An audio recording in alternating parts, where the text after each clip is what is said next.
Halo anak-anak cerdas, bertemu kembali di Helda Juliana Channel dalam video pembelajaran tuas atau pengungkit part 3 IPA kelas 8 bab 2.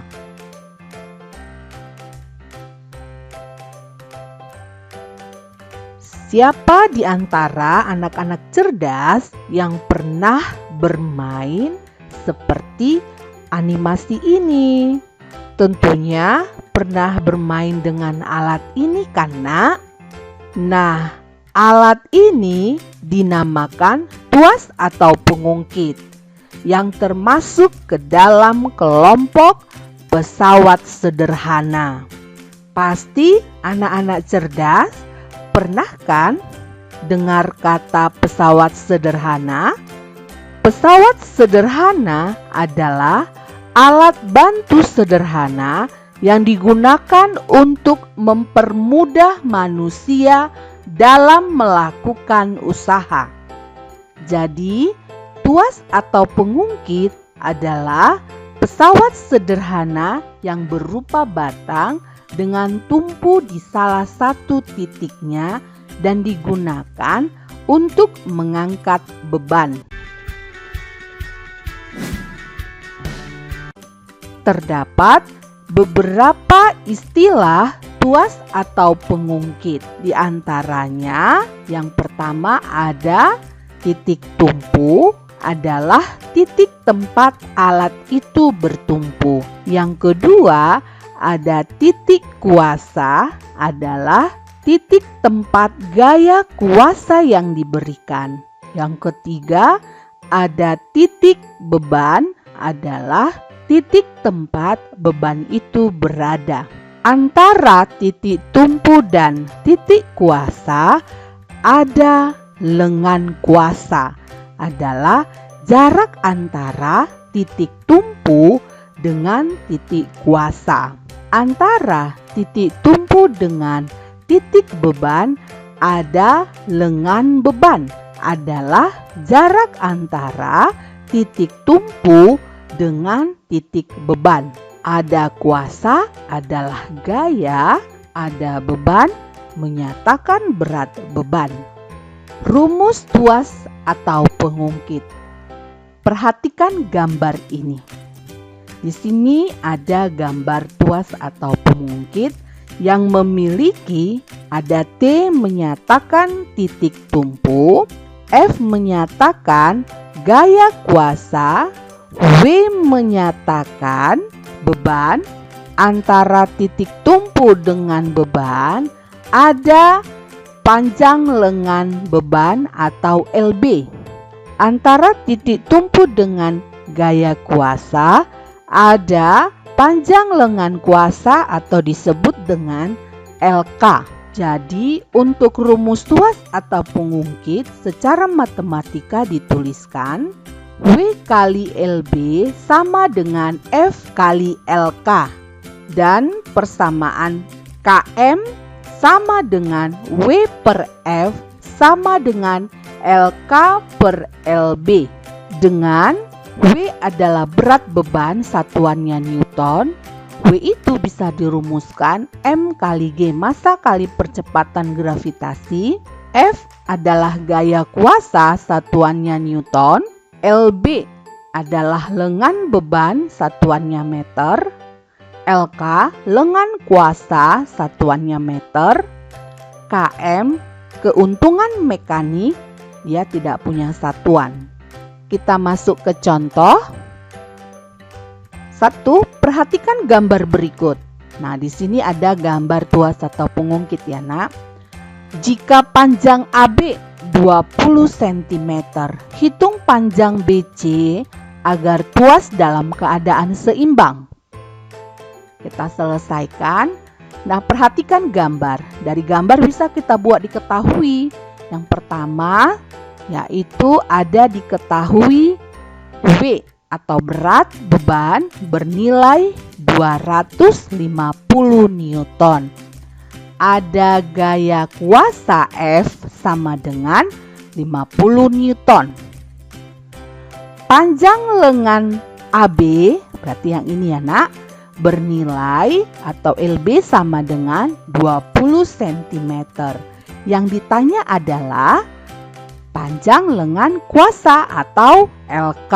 Jadi jaraknya dari titik B ini sampai ke titik C. Itu yang menjadi pertanyaannya. Kita jawab. Ingat rumus yang tadi, W kali LB sama dengan F kali LK.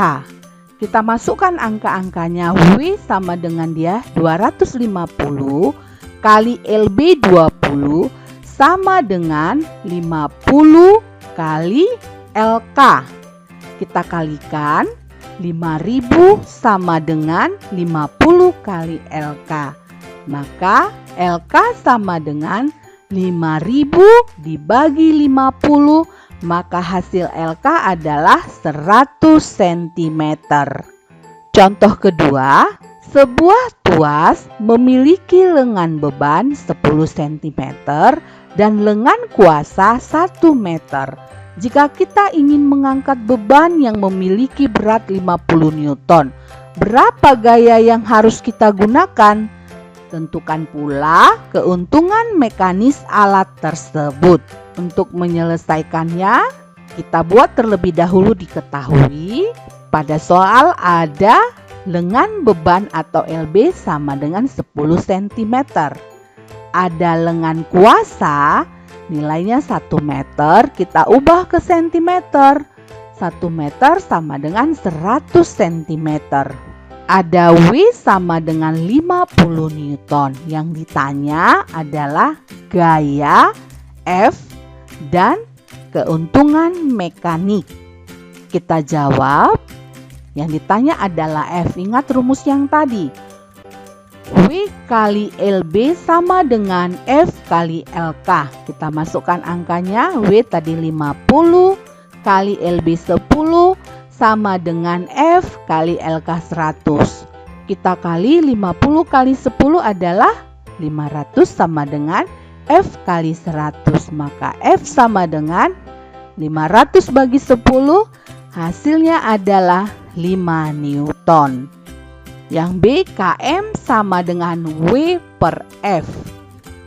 Masukkan angkanya, km sama dengan 50 per 5. Maka km sama dengan 10. Nah ingat, tadi juga ada rumus km sama dengan LK per LB. Kita masukkan angkanya 100 per 10. Maka km nilainya juga 10. Jadi ada 2 untuk mencari persamaan km. Dipilih salah satu, pasti nilainya sama, yaitu 10. Jenis-jenis tuas atau pengungkit. Yang pertama, tuas jenis pertama.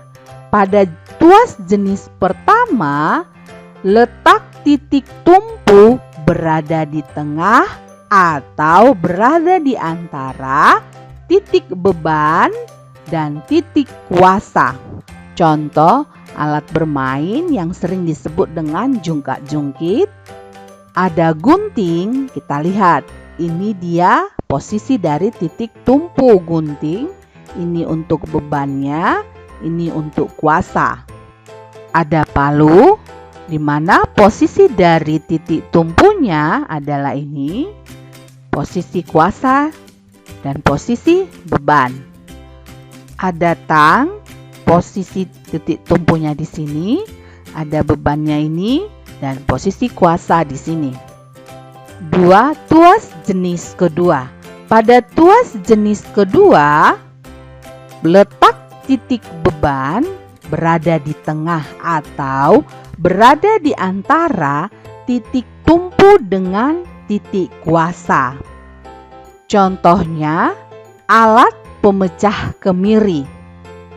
Kita lihat alat pemecah kemiri. Jadi posisi beban ini ada di tengah, ini titik tumpunya, dan ini kuasa. Pembuka botol. Posisi beban di tengah yang ini, ada titik tumpu dan ada kuasa. Gerobak dorong 1. Posisi beban ini, dia di sini titik tumpu dan ini kuasa. Ada pemotong kertas, posisi beban di sini, titik tumpu ini, dan kuasa di sini. 3. Tuas jenis ketiga. Pada tuas jenis ketiga, letak titik kuasa berada di tengah atau titik kuasa ini berada di antara titik beban dan titik tumpu. Contoh, sekop yang digunakan menggali tanah. Kita lihat sekop, posisi kuasa berada di tengah ya nak, yang ini. Beban posisinya di sini dan titik tumpu yang ini. Ada stapler, kuasanya ini, beban di sini dan titik tumpu di sini. Ada pinset, posisi kuasa ini, beban di sini dan titik tumpu di sini. Ada juga penjepit roti dan alat untuk memancing.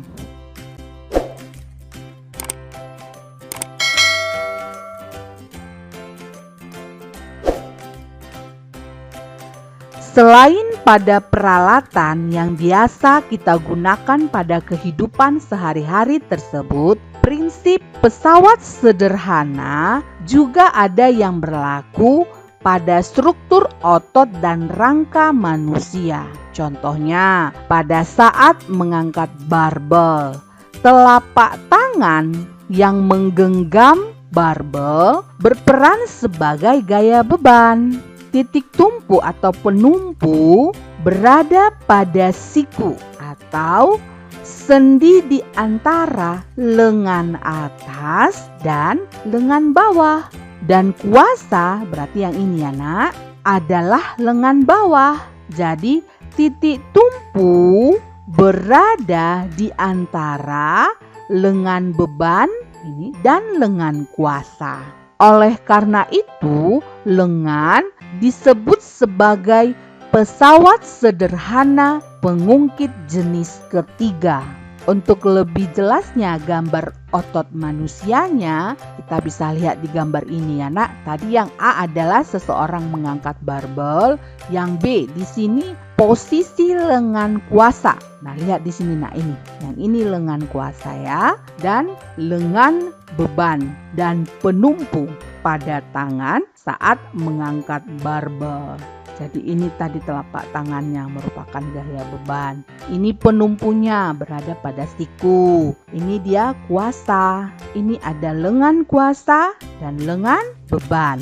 Bagaimana jika kita menengadahkan kepala ke atas seperti gambar ini?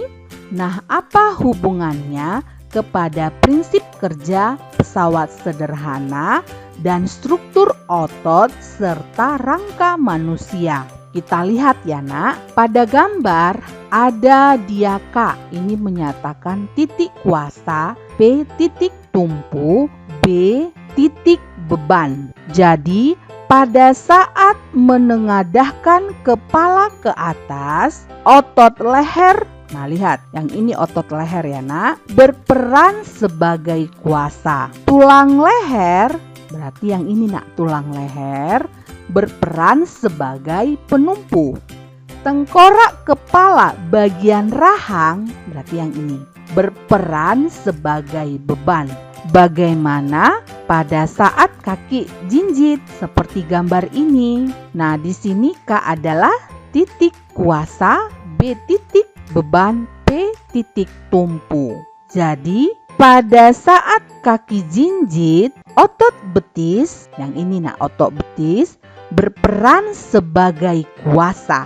Betis berperan sebagai beban. Telapak kaki yang menyentuh tanah berperan sebagai penumpu.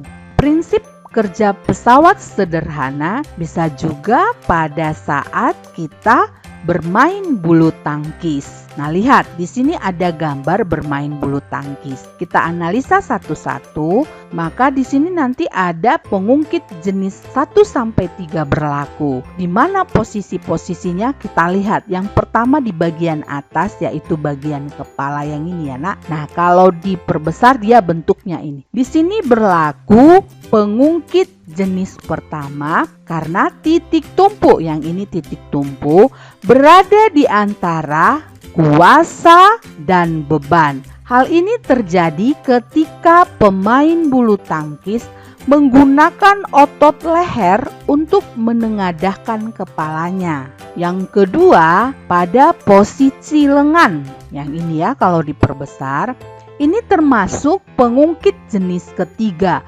karena kuasa terletak di antara titik tumpu dan beban. Kondisi ini terjadi ketika pemain bulu tangkis menegangkan otot lengan dan bahu.